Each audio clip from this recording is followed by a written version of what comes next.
அசம்பாவிதம் நிகழ்ந்ததும் விஜயை அந்த இடத்திலிருந்து போகச் சொன்னதே காவல்துறைதான் என்ற தாவேக தரப்பு,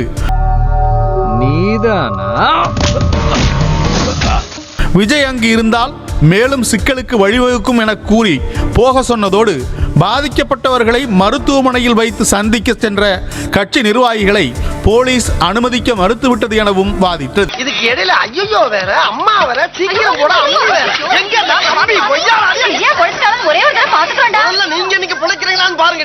இவை எதுவுமே கவனத்தில் எடுத்துக்கொள்ளாமல் வழக்கில் எதிர் மனுதாரராக இல்லாத விஜய் குறித்து அவதூறாக பல கருத்துக்களை நீதிபதி செந்தில்குமார் முன்வைத்திருப்பதாக தாவேக வாதிட்டது.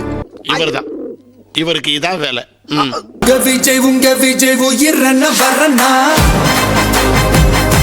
உங்க வீட்டு பிள்ளையா நினைச்சு எல்லாரும் என்னை மன்னிச்சிருக்க. வேற என்ன உழைப்பு இருக்குது? திமுக உழைப்பு கொடுத்திருக்காரா? இது ரெண்டையும் உழைச்சுதான் நான் பெற்றிருக்கேன். அத மட்டும் தான் நீ செஞ்சிருக்க. அப்பா வாங்கப்பா, எப்பப்பா வந்தீங்க? இப்பதாம்மா. இவர்தான் உங்க அப்பா, பெரிய அப்பா.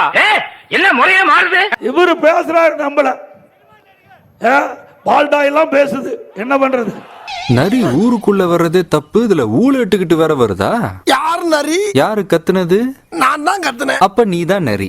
இதே கரூர்ல 41 பேர் இன்றைக்கு விலை மதிக்க முடியாத உயிர் இழந்துட்டோம். முதலமைச்சர் இரவோடு இரவா வந்து பார்த்தார், சரி. ஆனா துணை முதலமைச்சர் எப்படி வந்தாரு?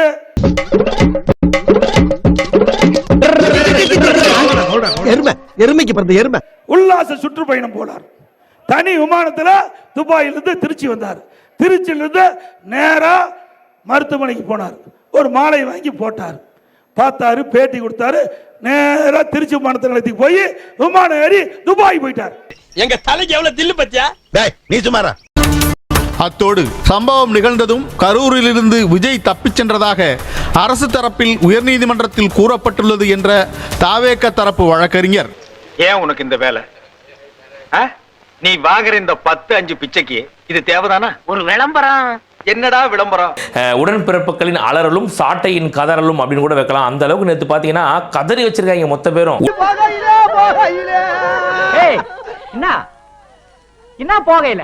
ஏன்னா இப்ப ரீசெண்டா ஒரு வாரம் இருக்குன்னு நினைக்கிறேன். ஒரு வாரத்துக்கு முன்னாடி இந்த தாவேகாவோட வழக்கு சென்னை உயர்நீதிமன்றத்துக்கு வந்துச்சு. அந்த டைம்ல பாத்தீங்கன்னா தாவேகாக்கு நடந்த ஒரு மிகப்பெரிய அநீதியாக நம்ம பார்த்தோம். என்னங்க, ஒரு நல்லா இருக்க மாட்டானா? நீ டிக்டாக் பண்ற நல்லா இருக்க மாட்டானா தம்பி?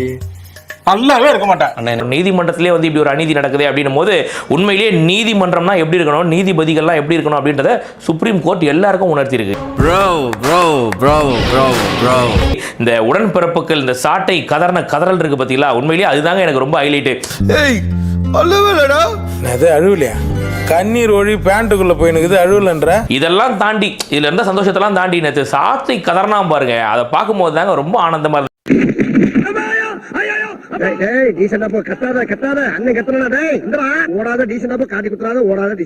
ஆனா இப்ப வழக்கமா இந்த உடன்பிறப்புகள் இந்த அளவுக்கு அடின்னு அடிச்சு அமைச்சிருக்காங்க. நம்ம தமிழ்நாடு அரசு சார்ந்த வழக்கறிஞர்களை உச்சநீதிமன்றம் நல்லா வாங்குன்னு வாங்கி அமைச்சிருக்கு. என் பக்கத்துல ஒருத்தன் தீஞ்சு போய் உட்காந்து வரான்டா.